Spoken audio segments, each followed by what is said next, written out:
ఒక్కసారి వెళ్ళి అటువంటి పిల్లల్ని అడగండి. ఎవరి తండ్రి అయితే మద్యాన్ని సేవించి త్రాగుబోతుగా మారాడో వారు తెలియజేస్తారు, రాత్రి సమయం తండ్రి వస్తాడు కదా అని మేము గేటు దగ్గర ఎదురు చూస్తూ ఉంటాం, కానీ తండ్రి చెత్త కుప్పల మీద పడి ఉంటాడు. అల్లాహు అక్బర్. పిల్లలు అనాథైపోతున్నారు. త్రాగుబోతు మనిషి త్రాగి రాత్రి ఇంటికి రాక అటు ఇటు తిరిగి అలాగే మురికి కాలం మీద పడి ఉంటాడు, కానీ పిల్లలు ఇటు అనాథైపోయారు. ఇతరులు వేసుకున్న బట్టలు, చిరిగిపోయిన బట్టలు వేసుకుని జీవితాన్ని కొనసాగిస్తున్నారు. అలాగే త్రాగుబోతు యొక్క భార్య ఇతరుల మనుషుల్లో పని చేసుకుంటూ అంట్లు తవ్వుకొని వచ్చిన డబ్బుతో పిల్లల యొక్క ఆకలిని తీర్చి వారిని చదివిస్తుంది. వారు చేసిన తప్పేమిటి?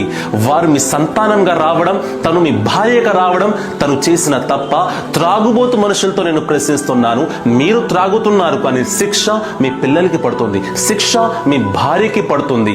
ఇతరులు ఎవ్వరు కూడా మీ భార్యని దగ్గర రానివ్వడం లేదు, ఇతరులు ఎవ్వరు కూడా మీ భార్యతో మాట్లాడడం లేదు, మీ పిల్లల్ని ఎవ్వరు కూడా ప్రేమించడం లేదు. వారు చేసిన తప్పేమిటి? అమ్మాయి అయినట్లయితే పెరిగి పెద్దయిన తర్వాత తన వివాహం కూడా అవ్వడం లేదు. త్రాగుబోతు మనిషి యొక్క కూతుర్ని ఎవ్వరు కూడా చేసుకోవడానికి సిద్ధం అవ్వరు. అటువంటి పరిస్థితి ఆ మద్యం వలన వచ్చింది. కావున దాన్ని విడిచిపెట్టండి. అల్లాహ్ దగ్గరికి వచ్చి మస్జిద్ లోనికి వచ్చి మీరు క్షమాపణ కోరండి. ఖచ్చితంగా అల్లాహ్ మిమ్మల్ని క్షమిస్తాడు. మరో క్షణమే ప్రజలు కూడా మిమ్మల్ని గౌరవిస్తారు. అది ఎప్పుడు? మద్యాన్ని విడిచిపెట్టినప్పుడు.